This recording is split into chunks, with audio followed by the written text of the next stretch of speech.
이스라엘의 역사를 보게 되면 주전 605년에 제1차적으로 바벨론의 포로로 붙잡혀가는 사건이 발생을 합니다. 그때에는 엘리야김이라고 하는 여호야김이라는 왕을 중심으로 다니엘과 사드락 메삭 아벳느고 그리고 많은 왕족과 귀족이 1차적으로 포로로 붙잡혀갑니다. 그리고 두 번째는 주전 597년에 그 다음 왕인 여호야긴이라는 왕을 중심으로 오늘 본문에 소개되고 있는 에스겔과 그리고 많은 귀족과 왕족들이 두 번째 2차로 포로로 붙잡혀 갑니다.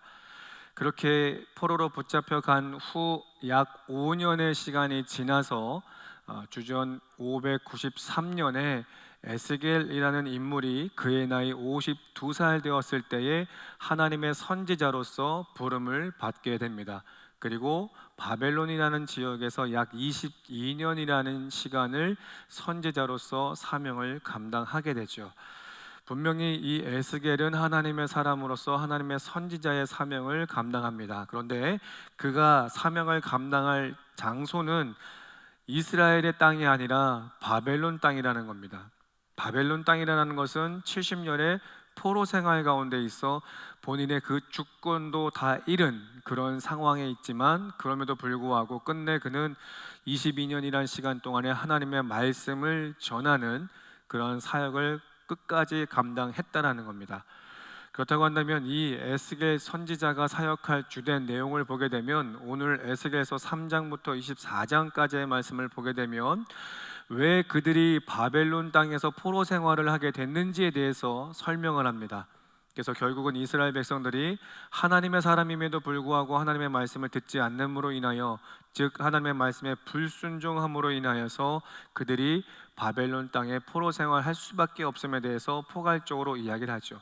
그리고 그것을 조금 더 자세하게 13장부터 14장 1절로 11절까지의 말씀을 보게 되면, 먼저는 13장에서는 그 당시에 하나님의 제사장, 선지자들이 하나님의 말씀에 불순종함에 대해서 먼저 고발을 합니다. 즉 하나님의 사람들이 하나님의 말씀을 듣지 않는다라는 것은 거짓된 것을 이야기를 하며, 13장에서는 이처럼 거짓 선지자, 거짓 제사장들의 이야기를 먼저 이야기를 합니다. 다시 말해서 영적 지도자들이 하나님의 말씀에 등을 지고 불순종한 것에 대한 죄를 먼저 고발하고 있다는 것이죠. 그리고 이어서 14장 1절로 11절의 말씀을 보게 되면 이스라엘의 장로들이 하나님의 말씀 앞에 불순종함에 대해서 이야기를 합니다.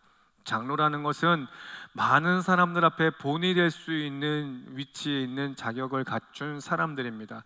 그럼에도 불구하고 그들은 하나님의 말씀에 불순종하여 그들이 바벨론 땅에 들어갈 수밖에 없음을 1절에서 4절까지 이야기를 하고, 그 이후 11절까지의 말씀을 보게 되면 이스라엘 전체, 이스라엘 선민들이 하나님 앞에 불신앙을 보이는 것, 그 불신앙과 가운데 있어서 무엇보다도 이중적인 신앙생활하는 것을 먼저 고발을 합니다. 이중적인 신앙생활을 한다는 것은 무엇을 의미하겠습니까? 겉으로는 내가 하나님의 선민으로서 하나님의 말씀을 듣는 사람이다라고 말은 하지만 늘 그들의 삶과 행동은 결코 하나님의 말씀에 순종하는 삶이 아니다라는 것이겠죠. 항상 겉모습은 교회를 다니고 있습니다. 그리고 하나님을 믿는 사람이라고 말을 합니다. 그리고 나는 예수 그리스도 안에서 구원받은 사람이라고 이야기를 합니다. 그러나 실질적인 삶에 있어서 하나님의 사람으로서 구원받은 삶이 아닌 세상 사람들과 다를 바 없는 세속적인 삶을 살아가는 현 시대의 크리스찬들도 많다라는 것이죠. 우리가 사회생활을 하다 보면 교회 공동체 안에서뿐만 아니라 사회 공동체 안에서 또한도 많은 사람들이 크리스찬이다라는 것을 알 수 있습니다. 그러나 그들의 말과 행동을 보게 되면 이것이 정녕 크리스찬의 삶인지 그리스도인의 삶인지 구속받은 사람의 삶인지라고 할 정도로 삶이 대조적인 그런 삶을 살아가는 이들이 너무나 많이 드러나 있다라는 겁니다.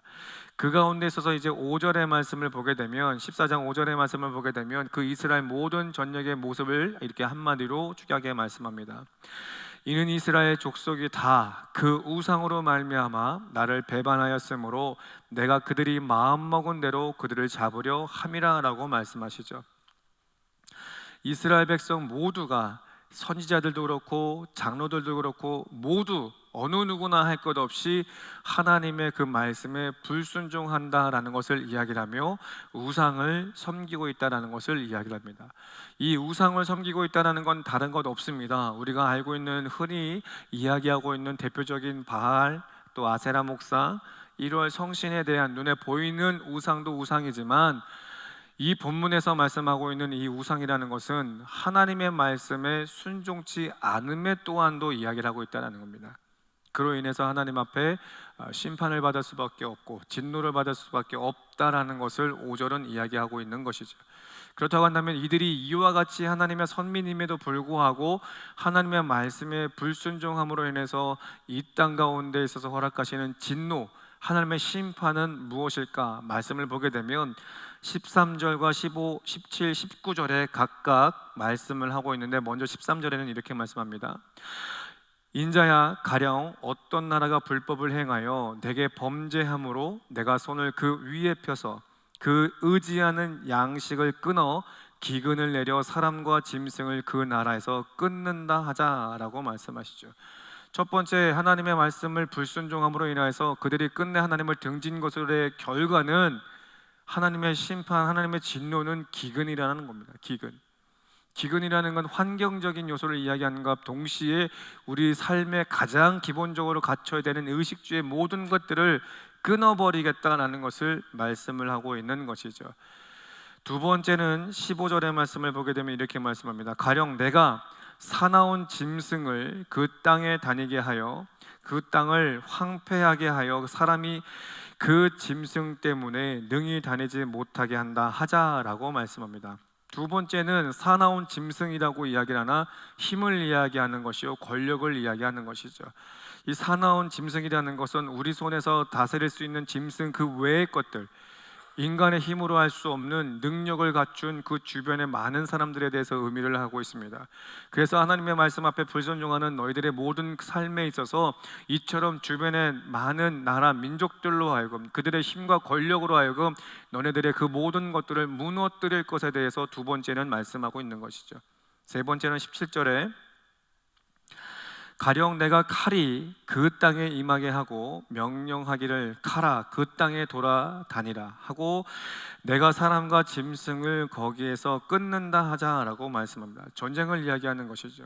전쟁은 우리가 할 수 없는 영역입니다. 칼과 창으로 서로가 서로를 죽이고 도륙하고 뺏고 죽이는 그런 무시무시한 것들을 이야기를 하는 것이죠. 우리의 힘으로 할 수 없는 영역에 내 민족뿐 아니라 주변의 이웃 나라 민족들에 대해서 끊임없는 전쟁에 대해서 이야기를 하는 겁니다. 그리고 마지막으로 19절의 말씀을 보게 되면 가령 내가 그 땅에 전염병을 내려 죽임으로 내 분노를 그 위에 쏟아 사람과 짐승을 거기에서 끊는다 하자. 전염병에 대해서 이야기를 하는 것이죠. 우리도 3년이라는 시간 동안 코로나를 겪어봐서 알지만 전염병이라는 것 정말 처방이 없다고 한다면 우리는 우리 힘으로 결코 해낼 수 없는 것들을 이야기를 합니다. 이와 같은 결과를 있게 된 이 동기가 무엇입니까? 결국 하나님의 사람들이 하나님의 정체성을 잃어 하나님의 말씀 앞에 불순종함으로 인한 결과다라는 것입니다. 그런데 무엇보다 중요한 것은 21절의 말씀을 보게 되면 주 여호와께서 이같이 이르시되 내가 나의 네 가지 중한 벌 곧 칼과 기근과 사나운 짐승과 전염병을 예루살렘에 함께 내려 사람과 짐승을 그 중에서 끊으리니 그 해가 더욱 심하지 아니하겠느냐라고 말씀합니다. 하나님께서 분명히 이 기근이라는 것 그리고 전쟁이라는 것 그리고 무서운 짐승이라는 것 그리고 전염병이라는 것 이 진노에 대해서 반드시 하나님께서는 변함이 없다라는 겁니다. 이 진노 심판 확증되어진 것이다라는 것을 이야기를 합니다. 하나님께서 확증시켜 놓은 것은 결단코 어느 누구도 그것을 돌이킬 수 없으며 막을 수 없다라는 것이죠. 그러면 이 말씀 오늘 이 시대 가운데 있어서 어떻게 우리네 삶에 있어서 적용해 볼 수 있겠습니까? 하나님의 사람들입니다. 우리는 하나님의 사람들이죠. 그런데 하나님의 사람으로서 하나님의 말씀 앞에 우리가 순종해야 되고 그 말씀에 따라야 된다는 건 우리는 늘 말씀을 통해서 그리고 주의 종을 통해서 우리는 늘 어김없이 들어왔습니다. 그뿐만 아니라 여러분 또한도 하나님의 말씀을 봄으로 인해서 반드시 이 말씀은 내가 지켜야 된다라고 우리는 늘 하나님 앞에 결심하고 결단하죠. 그러나 세상에 나가다 보면 환경에 부딪히다 보면 그 어려운 환경과 힘듦을 이겨내기 위해선 하나님의 법보다 하나님의 말씀보다도 앞설 수밖에 없는 것들이 우리 눈앞에 보일 수밖에 없습니다. 그러다 보니 분명 하나님의 말씀 앞에 우리가 순종하고 하나님의 말씀에 따라야 되는데도 불구하고 나도 모르게 하나님보다도 우선적으로 하는 우리네 행위들, 우리네 말들이 너무나 많다라는 것이죠. 분명한 건 그와 같이 행동한 후의 삶을 우리가 돌이켜보면 분명히 그렇게 살아가는 내 모습을 발견하여 후회하는 것들을 보게 됩니다. 후회한다라는 것은 무엇을 의미하겠습니까? 분명히 우리는 하나님의 사람으로 하나님의 말씀을 들어야 된다는 것을 알고 있다는 것이죠. 무엇이 정직한 것이고 무엇이 정의인 것이고 무엇이 올바른 것인지 우리는 분명히 알고 있다는 겁니다. 그럼에도 불구하고 현실 눈앞에 보이는 문제가 있다 보니 우리가 알고 있는 지식적인 것보다도 저 멀리 계시는 하나님보다도 눈앞의 현실의 문제를 빨리 해결하기 위해 급급한 마음들이 더 앞선다라는 것이죠. 그러다 보면 한 걸음 한 걸음 하나님과 등을 지고 멀어지다 보면 오늘 본문의 이스라엘 백성들처럼 하나님의 진노에, 하나님의 심판에 우리 또한도 노출되어질 수밖에 없는 그런 현실이라는 겁니다. 그러다 보면 기근이라는 것, 전쟁이라는 것, 또 무서운 것들, 그리고 전염병에 우리 또한도 노출될 수 있다는 것이죠. 현 시대를 보십시오. 정말로 하나님 보시기에 우리가 얼마만큼 하나님을 기쁘시게 하는 삶을 살아가고 있습니까? 전혀 하나님의 말씀에 등지고 있는 현 시대를 보게 되면 기근이라는 것 우리가 현재 맞고 있지 않습니까? 환경적인 기근뿐만 아니라 사회적으로 보십시오. 정치적 기근을 맞고 있습니다. 경제적 기근을 맞고 있습니다. 문화적 기근을 맞고 있습니다. 종교적 기근을 맞고 있습니다. 7월 달에 이런 법률이 통과됐다고 하죠. 동성애 커플 건강보험 피부양 자격 인정되었다라는 그런 판결이 대법원에서 내려졌다라고 이야기를 합니다. 이제 동성애가 먼 나라 이웃의 이야기가 아니라 오늘 우리나라에서 또한도 일어나고 있다는 겁니다. 동성애 커플에게 또한도 이처럼 건강보험이 자격이 주어진다는 것, 다시 말하면 동성애 커플 이것이 인정되었다는 겁니다. 지난주에도 제가 말씀드렸지만 북미의 한 지역에 보게 되니 13살 된 딸 아이가 성전환을 하겠다고 이야기하니 부모 입장에서는 가슴이 찢어집니다. 이보다 더 큰 위기가 없습니다. 세상 그 어떤 것보다도 내 자식이 성전환을 하겠다고 하는데 어느 부모가 그것을 그걸 허락하겠습니까? 반대합니다. 반대하나 법적으로 오히려 부모가 구속되는 사건을 소개되는 것을 보게 되었습니다. 이제는 그것이 북미 지역의 이야기가 아니라 유럽의 지역의 이야기가 아니라 우리나라 현실에 일하는 겁니다. 이것을 우리가 비판하고 또 말씀의 근거에서 우리가 선포한다고 하더라도 이것이 반드시 죄라 선포한다고 하면 이제는 이곳에서 전하는 자도 벌금형 아니면 구속될 수밖에 없는 현실을 우리가 맞게 된다는 거죠. 여러분, 우리의 자녀들이, 우리의 아들이, 우리의 딸이 성전한다라고 생각을 해보십시오. 얼마나 끔찍합니까? 이제 그것이 무너지기 시작했다는 겁니다. 이처럼 도덕적인 것, 윤리적인 것, 기준이 무너진 오늘을 우리가 살고 있다는 겁니다. 이처럼 기근, 이와 같이 맞는 사회적 기근, 종교적 기근, 모든 종교가 다 허용되는 이 현 시대 상황. 얼마 전 큰 대회를 열었습니다만 그 대회의 핵심은 그곳에 있는 모든 종교인들의 그 구원을 서로가 인정하자라는 겁니다. 여러분, 구원은 오직 예수 그리스도밖에 없습니다. 십자가에 죽으시고 살아나 이 땅 가운데 다시 오시겠노라고 약속하신 예수 그리스도 외에는 구원은 없습니다. 그런데 너희 종교도 너희들 종교에서 이야기하는 구원이 반드시 있을 수 있다라는 것을 이야기하는 것들이 현 시대의 종교인들 가운데 있다라는 겁니다. 그것은 종교인들이지 하나님의 종이 아니라는 것이죠. 결단코 그거는 하나님의 종이 아닙니다. 종교인이지. 여러분, 이 에스겔 시대의 이스라엘 백성들과 현 시대의 우리들의 모습하고 다를 바 없습니다. 다를 바 없습니다. 이처럼 하나님의 사람들이 하나님의 사람으로서의 정체성을 잃어버려 하나님의 말씀에 등지고 불순종함으로 인하여서 끝내 기근을 맞고 전염병을 맞으며 전쟁을 맞으며 또 무서운 권력가들의 우리가 무너지는 것이 이 시대뿐만 아니라 오늘 현 시대 또한도 동일하게 일어나고 있는 그런 모습을 보게 됩니다. 그런데 이와 같은 하나님의 진노가 21절에 이야기하는 것처럼 더 이상 변함이 없다는 거예요. 분명히 하나님께서는 이와 같이 네 가지 심판에 대해서 확증되어짐에 대해서 21절은 이야기하고 있다는 거죠. 그런데 그 가운데 있어서도 우리가 함께 나눈 22절의 말씀을 보게 되면 하나의 희망과 소망의 메시지를 주고 있습니다. 22절에 이렇게 말씀합니다. 그러나 그 가운데 피하는 자가 남아 있어 끌려 나오리니 곧 자녀들이라. 그들이 너희에게로 나아오리니 너희가 그 행동과 소행을 보면 내가 예루살렘에 내린 재앙 곧 그 내린 모든 일에 대하여 너희가 위로를 받을 것이다 라고 이야기하죠. 그 가운데 있어서 반드시 정신 차려 하나님 앞에 돌아선 자가 있다라는 것이죠. 반드시 하나님께 서 있는 남은 자들이 있다라는 겁니다.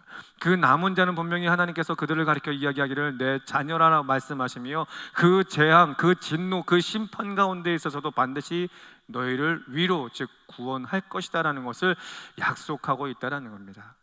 반드시 현 시대 가운데 있어서 무너지고 있는 이때에 22절에 말씀하고 있는 남은 자가 여러분 되셔야 될 줄로 믿습니다.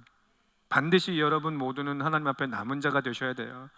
그래 하나님 앞에 자녀라 일컬음을 받음과 동시에 그 재앙에 떨어지는 그 상황 가운데 있어서도 여러분은 구원의 내며 위로 받을 것이다 라고 약속하고 있다는 겁니다. 자, 그렇다고 한다면 이 남은 자의 신앙은 어떤 신앙을 우리가 지켜내야 되겠냐라는 거죠. 우리가 마지막으로 우리가 살펴볼 것은 우리가 현 시대 가운데 있어서 남은 자가 되기 위해서 어떠한 신앙을 우리가 지켜야 되겠냐라는 거예요. 그것은 오늘 본문 14절, 16, 18, 20절의 말씀을 보게 되면 공통적으로 소개되는 인물들이 있습니다. 14절의 말씀을 보게 되면 이렇게 말씀합니다. 비록 노아, 다니엘, 욥 이 세 사람이 거기에 있을지라도 그들은 자기의 공의로 자기의 생명만 건지리라. 나 주 여호와의 말이니라. 16절에 비록 이 세 사람이 거기에 있을지라도 나의 삶을 두고 맹세하노니 그들도 자녀는 건지지 못하고 자기만 건지겠고 그 땅은 황폐하리라. 주 여호와의 말씀이니라. 이 14절, 16절, 18절, 20절에 소개되고 있는 노아 그리고 다니엘 그리고 욥 그 이어서 말씀하시는 것은 그 재난 가운데 있다 할지라도 재앙 가운데 있다 할지라도 그들만큼은 하나님께서 건지겠다라는 것을 말씀하시죠. 그러나 그 건짐은 그들의 가족과 함께 건짐이 아니라 본인 개인만이 건져질 수 있다는 것을 이야기합니다. 현 시대 가운데 있어서도 남은 자 될 수 있는 여러분들은 이처럼 노아와 그리고 다니엘과 욥과 같은 신앙을 고수할 수 있는 여러분 되시기를 소망합니다. 그로 인해 여러분의 그 개인의 구원을 반드시 이뤄내고 그 개인의 구원을 이뤄냄과 동시에 여러분들을 통해서 가족 구원이 반드시 일어날 수 있기를 축원합니다. 그러면 이 소개되고 있는 노아 그리고 다니엘, 욥은 어떠한 신앙을 우리들에게 보여주고 있냐라는 겁니다. 노아는 어떤 인물입니까? 창세기 6장의 말씀을 보게 되면 물의 심판이 있을 때에 분명히 그는 하나님의 말씀에 따라서 방주를 짓게 됩니다. 아니 맑은 하늘에 언제 비가 오겠다고 그가 하나님의 말씀이라고 방주를 짓고 있겠습니까? 많은 주변의 사람들로 하여금 비아냥거림을 받습니다. 비판을 받습니다. 그럼에도 불구하고 그는 하나님의 말씀인지라 그 말씀 앞에 순종하여 방주를 짓습니다. 그리고 방주를 다 지어 하나님께서 너희 가족과 이 땅의 모든 가축들을 배에 실으라 하죠. 배를 타는 그 순간까지도 맑은 하늘이었습니다. 많은 사람들이 노아를 보며 가족을 보면서 비아냥거립니다. 욕을 합니다. 삿대질을 합니다. 정신 차리라 합니다. 네가 알고 있고 믿고 고백하는 그 하나님이 어디 계시냐라고 이야기를 하죠. 이 맑은 하늘에 무슨 비가 내리겠느냐라는 것이죠. 비가 내린들 그 큰 배를 띄울 수 있겠냐라는 것이죠. 그러나 그 배의 문이 닫힌 후 어떻게 됩니까? 그 배를 띄울 수 있을 만큼의 물이 차 많은 사람들이 죽는 사건을 우리가 보지 않았습니까? 우리가 현 시대 가운데 있어서 이처럼 우리의 남은 자 신앙을 고수하기 위해선 맑은 하늘이라 할지라도 하나님의 말씀에 우리는 듣고 순종해야 된다는 겁니다. 어떤 환경 가운데 있어서도 하나님께서 여러분에게 주시는 말씀을 우리가 듣고 지켜 행하신다면 반드시 그 말씀을 주신 이가 그 말씀을 여러분의 삶에 있어서 이행하시는 분이시다는 것 잊지 않으셨으면 좋겠습니다. 하나님은 단순하게 노아에게 맑은 하늘에 배를 지으라고 하진 않으셨죠. 분명히 심판이 예고되었기에 은혜 받은 그 자를 살리기 위해서 하나님은 그에게 방주를 지으라 말씀합니다. 여러분, 우리가 세상을 살다 보면 하나님의 말씀이 이 삶에 있어서 참으로 적용되지 않을 것 같은, 말도 안 되는 것 같은 말씀을 우리에게 주실 때 있습니다. 내가 세상을 살다 보니 이 말씀은 이 삶에 적용되지 않는다라고 생각할 수 있는 그런 말씀을 우리가 받을 때 있습니다. 그러나 그 말씀의 결과는 하나님의 손에 있으니 그 주시는 말씀에 순종할 수 있는 여러분 되시기를 소망합니다. 두 번째 소개되는 인물이 누굽니까? 다니엘입니다. 다니엘 어떤 인물입니까? 1차적으로 바벨론의 포로 생활을 한 사람이요 70년이라는 시간 동안 바벨론 땅에 있었던 사람입니다. 모든 주권을 잃어버린 사람이죠. 자유라는 것 없는 사람입니다. 그런데 그 사람이 이 바벨론 땅에 붙잡혀 갈 때에 그의 나이 10대입니다. 10대. 그 10대의 그 모든 삶, 그 젊은 혈기에 충분히 그 바벨론 땅에 미혹받아서 넘어질 수 있는 그 나이대를 지내 그는 그 모든 상황 가운데 있어서도 하나님 앞에 습관적으로 아침, 점심, 저녁 하루 3번 하나님 앞에 기도하는 자였다라는 것이죠. 여러분, 우리는 반드시 현 시대 가운데 있어서 기도하는 삶을 살아야 됩니다. 다니엘처럼 굳이 성전을 향하여 기도하지 않아도, 내가 어느 장소에 꼭 들어가서 기도하지 않아도 여러분이 처해 있는 그 자리에서, 상황에서 하나님 앞에 기도할 수 있는 여러분 되시기를 소망합니다. 이 다니엘은 바벨론 포로 생활에 있습니다. 고난 가운데 있다라는 거죠. 환난 가운데 있다라는 것이고 박해 가운데 있다라는 겁니다. 그럼에도 불구하고 그는 그 하나님 앞에 기도하는 것을 잊지 않았다라는 것이죠. 여러분, 여러분이 처해 있는 그 환경 가운데 있어서 그 가정 안에 혹 나 혼자 예수를 믿는다 할지라도 끝까지 하나님 앞에 기도할 수 있는 여러분 되시기를 소망합니다.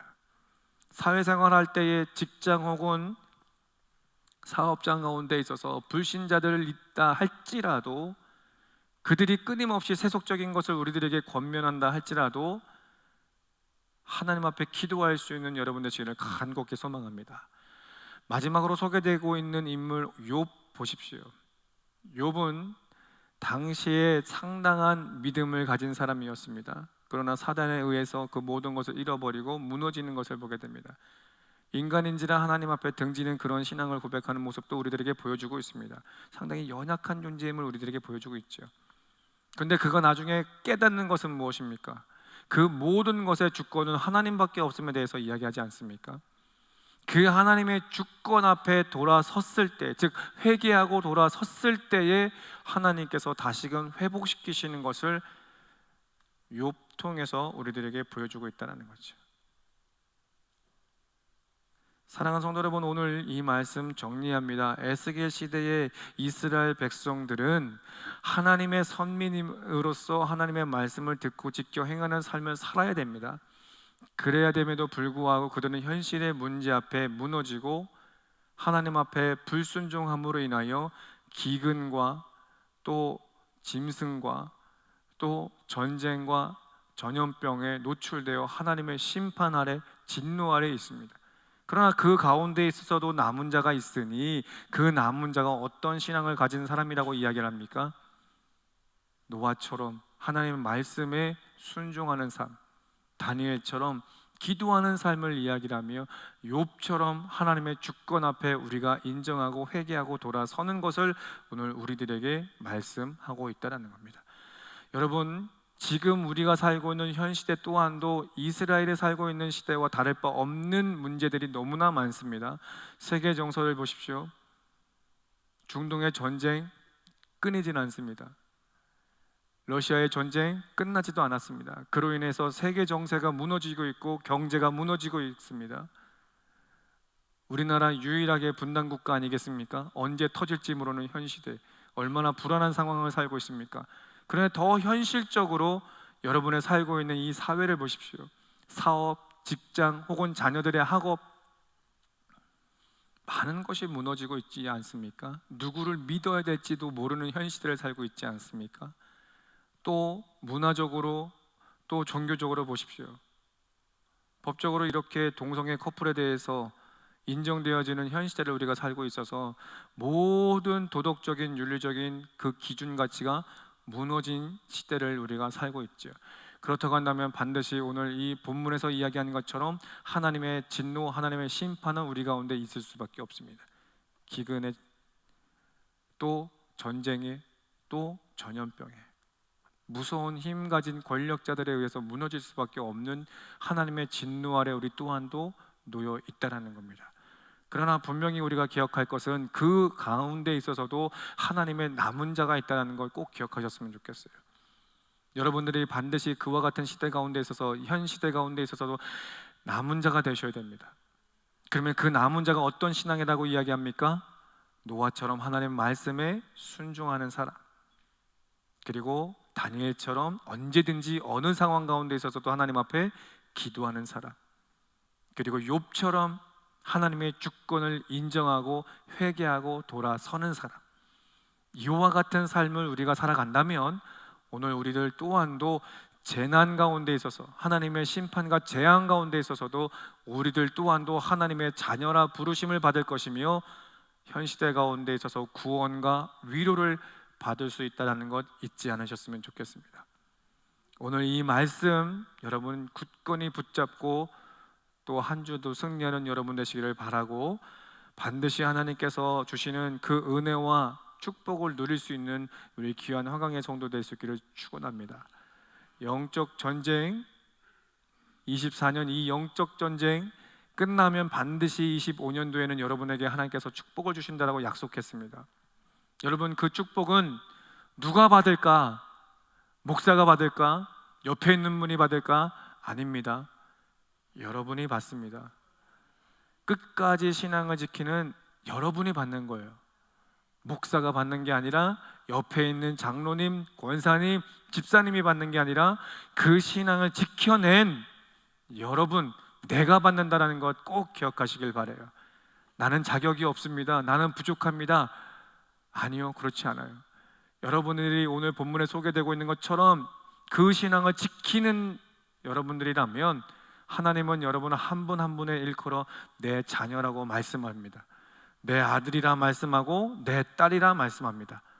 그로 인하여 반드시 재앙 가운데 위로할 것에 대해서 약속하고 있으니 그 하나님의 위로와 구원과 축복을 누릴 수 있는 우리 화강의 귀한 성도 될 수 있기를 예수 그리스도의 이름으로 축복합니다.